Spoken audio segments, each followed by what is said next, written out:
مختصر وقفے کے ساتھ ہماری دعوت پر تشریف لائے۔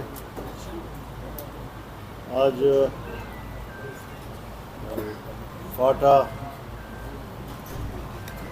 گرینڈ جرگہ تھا، بلکہ آج کے دور میں، آج کی اصطلاح میں اس کو آپ فاٹا اسمبلی بھی کہہ سکتے ہیں، اور بڑی تعداد میں قبائلی عمائدین اور زعماء اس میں شریک ہوئے۔ ہر چند کے اس جرگے کے ایجنڈے پہ کوئی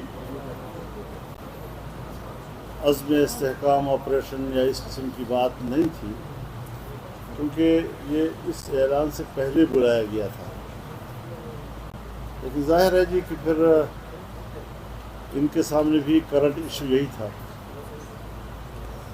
تو اس حوالے سے بڑی صراحت کے ساتھ فاٹا کے تمام ایجنسیوں، یا آج آپ اس کو اضلاع کہیں، انہوں نے بالاتفاق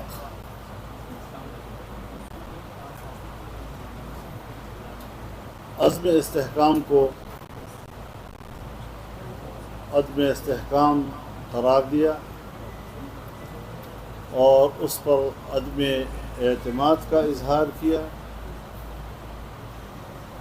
اس لیے نہیں کہ وہ امن نہیں چاہتے۔ امن کے حوالے سے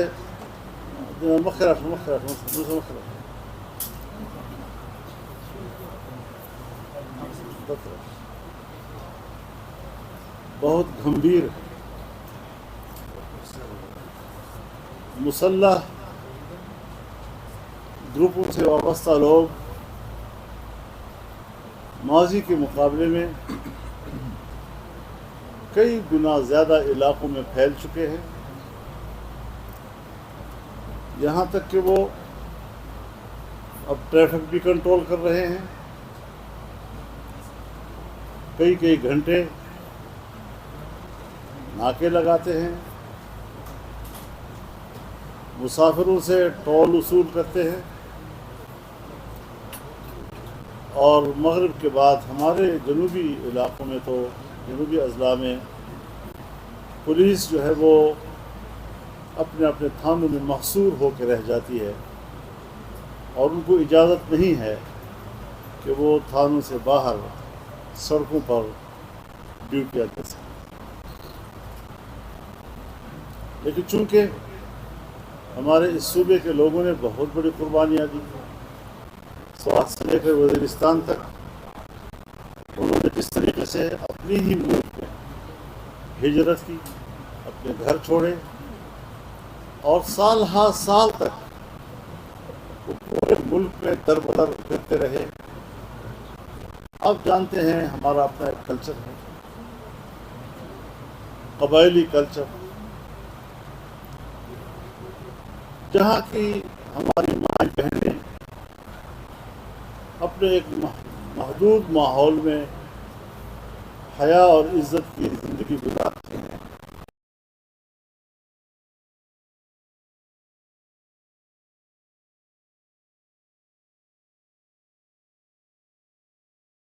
ان کی عزت نفس کو پامال کیا گیا،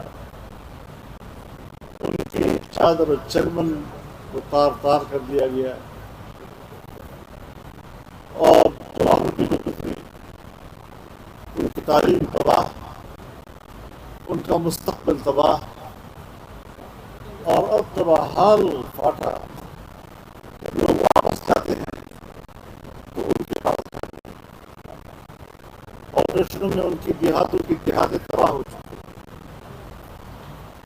میرے پاس کچھ وفود آئے جن کو سال ڈیڑھ سال پہلے اگر پورا مکان تباہ ہوا ہے تو 4 لاکھ روپے، اور اگر جزوی طور پر ہے تو 1,60,000 روپے، وہ بھی پیسے نہیں دیے گئے، ٹوکن دیا گیا ہے۔ آج تک اس ٹوکن پر ان کو پیسے نہیں وصول ہوئے۔ اب آپ بتائیں کہ کیا ایک مکمل مکان آج کے دور میں 4 لاکھ سے تعمیر ہو سکتا ہے؟ 4 لاکھ سے تو شاید ایک غسل خانہ بھی تعمیر نہ ہو سکے۔ کیا ایک چھوٹی سی دیوار 1,60,000 میں بن سکتی ہے؟ اس طریقے سے کوئٹہ کے عوام کا معاشی قتل بھی کیا گیا، عزت نفس کا قتل بھی کیا گیا، چادر و چلمن کا قتل بھی کیا گیا، اور ایک بار پھر یہ اعلان ہوتا ہے کہ ہم آپریشن کریں۔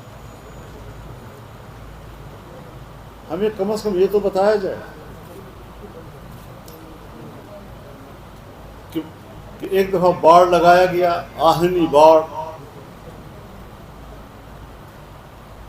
تاکہ کوئی پاکستان سے افغانستان نہ جا سکے اور وہاں سے کوئی ادھر نہ آ سکے۔ پھر کس طرح 20-30 ہزار لوگ ہمارے ادھر گئے۔ اب بڑے فخر سے کہا جا رہا ہے کہ ہم نے وہ باڑ اکھاڑ پھینک دی۔ باڑ بنانا بھی ملکی مفاد تھا، اکھاڑنا بھی ملکی مفاد۔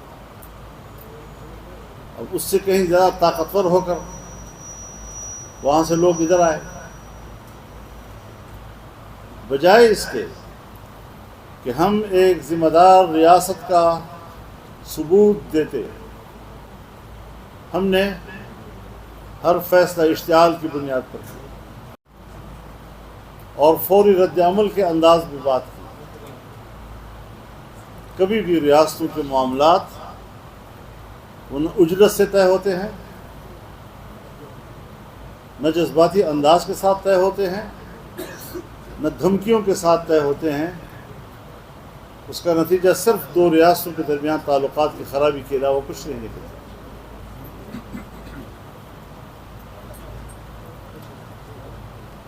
ملک میں واقعات ہو رہے ہیں، اسٹیبلشمنٹ سے لوگ پوچھتے ہیں یہ کیوں ہو رہا ہے، وہ اپنے سر سے بوجھ اتارتے ہیں اور کہتے ہیں یہ تو افغانستان سے لوگ آ رہے ہیں، اور بڑے آرام سے ان کے خلاف ایک احتجاج نوٹ کرا دیتے ہیں۔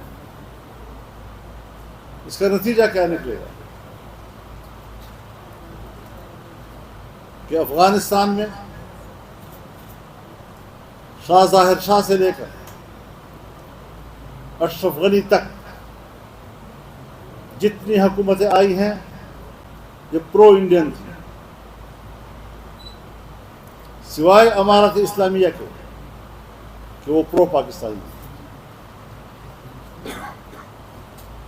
لیکن اگر تعلقات کی نوعیت یوں رہتی ہے اور معاملات اس طرح آگے بڑھتے ہیں تو نہ آپ کے مشرق میں کوئی دوست رہے گا، نہ مغرب میں کوئی دوست رہے گا۔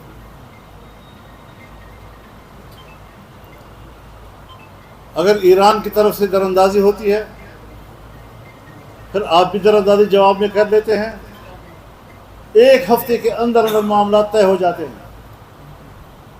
یہ رویہ افغانستان کے ساتھ کیوں نہیں؟ تو پھر ہمیں سمجھنا چاہیے کہ افغانستان بین الاقوامی ایجنڈے کی زد میں، اور ہم ان قوتوں کے مفادات کو سامنے رکھتے ہوئے یا ان کی خواہشات کو سامنے رکھتے ہوئے افغانستان میں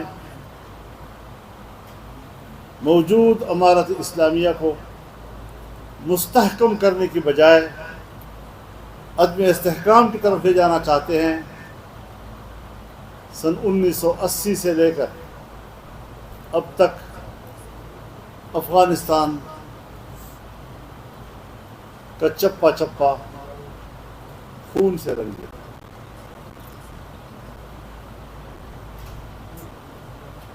ایک ایک دیوار، ایک ایک حویلی وہ آج منہدم ہو چکی ہے۔ اس تباہ و برباد افغانستان کی تعمیر پاکستان کے لوگ بھی سمجھتے تھے اور افغانستان کے لوگ بھی اس امید میں تھے کہ اس کی تعمیر میں پاکستان تعاون کرے۔ پاکستان نے بھی کہا افغانستان کا استحکام ہمارے فائدے میں ہے، اور انہوں نے بھی کہا پاکستان کا استحکام ہمارے فائدے میں ہے۔ اتنی بڑی امیدیں جو دونوں ریاستوں اور ان کے عوام نے ایک دوسرے کے ساتھ وابستہ کی تھی، کس قیمت پر خاکستر کی جا رہی ہے۔ اور چونکہ میں خود گواہ ہوں اور الیکشن سے پہلے میں نے 1 ہفتہ کا سفر کیا اور تمام شعبوں میں باہمی تعاون پر میں ایک کمٹمنٹ لے کر وہاں سے آیا۔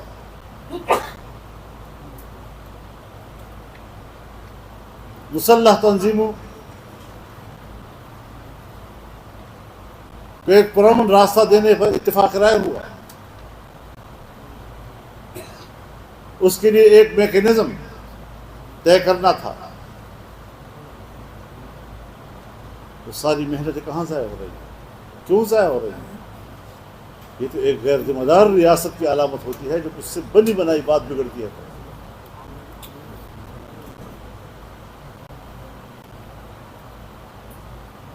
تو اس اعتبار سے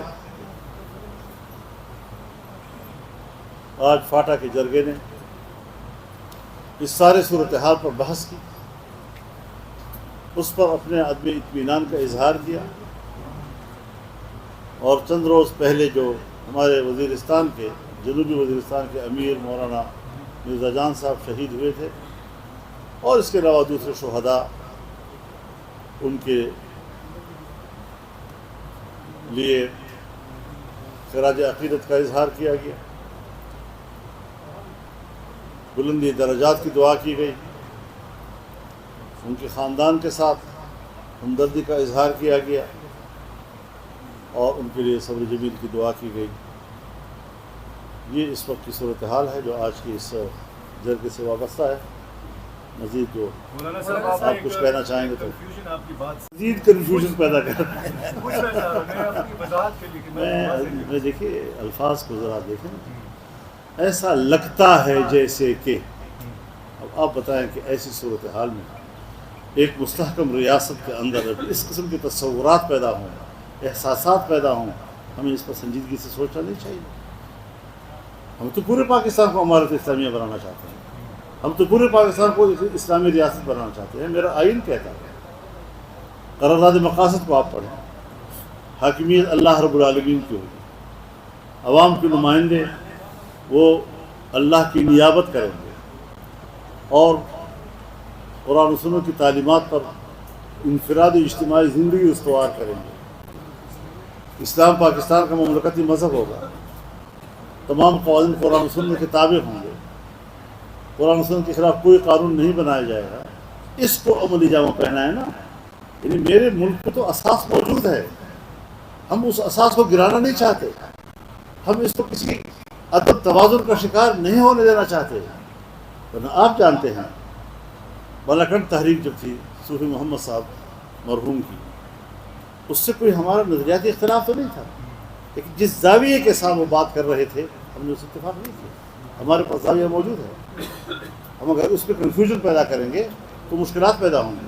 لہٰذا اس قسم کی صورتحال اگر ملک کے اندر پیدا ہوتی ہے تو یہ سنجیدہ صورتحال ہوتی ہے، بجائے اس کے کہ میں پریشان ہوں، میں ریاست سے سوال کر رہا ہوں، ریاست کو اس طرح متوجہ کر رہا ہوں۔ آپ ریاست کی طرف سے مجھے دفاعی پوزیشن میں ڈالنا چاہتے ہیں، یہ نامناسب ہے۔ بس وہی ٹھیک ہے۔ مشرف اور اس کی تسلسل، یہ ہے ہمارے حکمران جو اس قسم کے فیصلے کرتے ہیں اسٹیٹ کے حوالے سے۔ یہ ہمارے بھائی ہیں سب، کوئی بڑے بھائی کوئی چھوٹے بھائی، پارلیمنٹ میں بیٹھے ہوئے ہیں، کوئی حزب اختلاف میں، کوئی حزب اقتدار میں۔ کسی زمانے میں ہم کہتے تھے حکومت کا جو حکومتی سائڈ جو ہے وہ ہائی برڈ ہے، اب حکومتی سائڈ بھی ہائی برڈ ہے، اپوزیشن سائڈ بھی ہائی برڈ ہے۔ پورا پارلیمنٹ کس پہ آپ اعتماد کریں؟ فیصلے کون کرتا ہے؟ یعنی آپ بتائیں، فیصلہ آیا، اناؤنس کیا گیا، اپیکس کمیٹی نے اناؤنس کیا، کیا اس میں کنفیوژن تھی کہ پرائم منسٹر ہاؤس سے نئی وضاحت جاری کرنی پڑی؟ کیا خود ادارے کے اندر بھی مختلف اطراف سے آراء لی گئی تھی؟ کافی سوالات ہیں، وہ اس سے کنفیوژن پیدا کر دی ہے۔ اور یہ جو عزم استحکام ہے، اس کا بسم اللہ ہی عدم استحکام سے ہو گئی۔ ماضی کے واقعات کی روشنی اور تجربات کی روشنی میں بات کر رہا ہوں کہ جس طرح ماضی کا حال ہوا آج بھی یہی صورتحال ہے۔ کس کو اعتماد میں لیا آپ نے؟ کیا پارلیمنٹ کو جو پارلیمنٹ تم نے خود بنائی ہے کیا اس کو بھی اعتماد میں لیا؟ مولانا صاحب یہ آپ نے خود کہا کہ کئی گنا زیادہ طاقت سے مسلح لوگ آ گئے ہیں، تو اب اس کا اگر آپریشن وہ نہیں کریں گے تو کس طرح اس کو؟ یہ سوال دونوں نے کیا۔ یہ سوال جو ہے یہ ان سے کیا جائے کہ تمہاری ماضی میں جو روایات ہیں آپریشنوں کی وہ تو ناکامی کے علاوہ کچھ بھی نہیں ہے، تو کیا ایک اور مشکل میں قوم کو ڈالنا چاہتے ہیں، پھر ایک دفعہ خون بہانا چاہتے ہیں ہمارا؟ مولانا صاحب آپ یہ ہے سوال، ہمارا سوال ہے، یہی جو آپ کہہ رہے ہیں یہ میرا سوال ہے۔ مولانا صاحب کا جرگہ ہوئے فاٹا کے حوالے سے پی ٹی آئی کے زیر انتظام اسد کیسر صاحب نے کہا ہے کہ ہم نکلیں گے، اور انہوں نے ساتھ یہ بات بھی اٹیچ کی ہے کہ مولانا صاحب کے ساتھ ہماری باتیں چل رہی ہیں پھر نکلیں گے، تو وہ آپ پہ تکیہ نہیں کر رہے نکلنے کے لیے؟ تو وہ رابطہ کریں گے تو بات کروں گا۔ آپ جس کو ان کے نمائندے بن کر آئیں گے پھر بات ہوگی۔ اس بات کو ہٹ کے امریکہ میں قرارداد منظور ہوا ہے کہ پاکستان میں جتنے بھی سیاسی قیدی ہیں، سیاسی اسیر ہیں، ان کو رہا کیا جائے، اور آج اس میں پارلیمنٹ میں بڑی بات ہو گئی۔ ایک منٹ صاحب میں تو یہی کہہ رہا ہوں کہ جن کے لیے یہ سب کچھ کیا گیا تھا وہ بھی کہنے بھی مجبور ہو گئے کہ شاید کچھ ضرورت سے زیادہ ہی ہو گیا تھا جو ہمیں محسوس ہو گیا۔ مولانا صاحب آپ کے ساتھ کچھ وزیر اعظم صاحب کے کچھ نتیجہ سامنے نظر آ رہے ہیں؟ جی بالکل، ملاقاتیں تو روزانہ بلکہ ہفتے میں کئی ملاقاتیں ہوتی ہیں، ملنا جلنا رہتا ہے ہمارا، اور ان ملاقاتوں میں ہمارا ایک ہی سوال ہے کہ پہلے آپ ہمیں بتائیں آپ کے پاس ہماری کسی ایک شکایت کے ازالے کی کوئی چیز ہے، ہمارے کسی نقصان کی، سیاسی نقصان کے ازالے کی آپ کے پاس کچھ ہے؟ اگر ہماری شکایت کا ازالہ، نقصان کی تلافی کی آپ کے پاس کچھ ہے تو آپ سامنے لائیں تاکہ پتہ چلے کہ آپ چاہتے کیا ہیں۔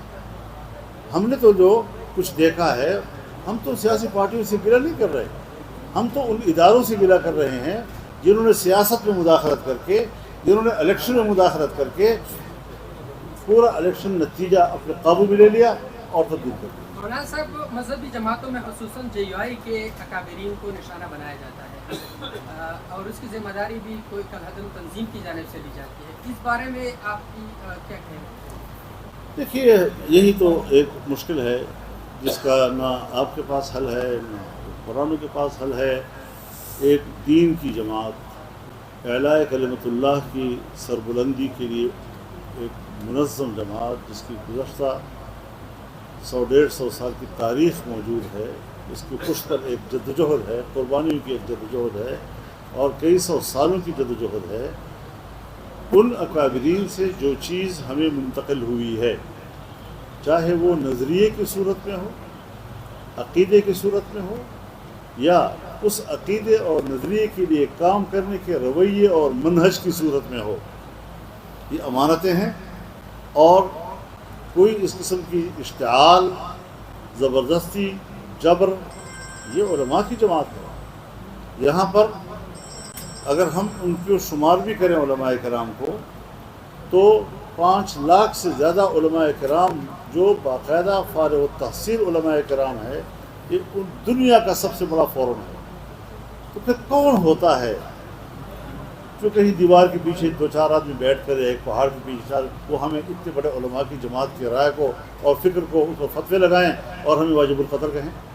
تو کسی مسلمان کو، ایمان والے کو، جس کے قلب میں ایمان کا نور ہے اور آپ نے اس کو کافر کہہ دیا تو وہ واپس لوٹتا ہے اسی کی طرف۔ اس کو بھی ذرا سمجھنا چاہیے۔ قبائلی جرگے کی گفتگو کے جواب دھرا کے قبائلی جرگے سے ہوئے حضرت جس کو آپ حکومت کہتے ہیں میں اس کو حکومت کہتا نہیں۔ اب وہ مدت پورے کرے بھی تو میرے نزدیک مدت نہیں ہے، نہ پوری کرے تو میں تو دوبارہ الیکشن چاہتا ہوں، دوبارہ عوام کو حق دیا جائے کہ وہ اثر نو مینڈیٹ طے کرے اور اس پہ بالکل اسٹیبلشمنٹ کا کوئی دخل نہ ہو،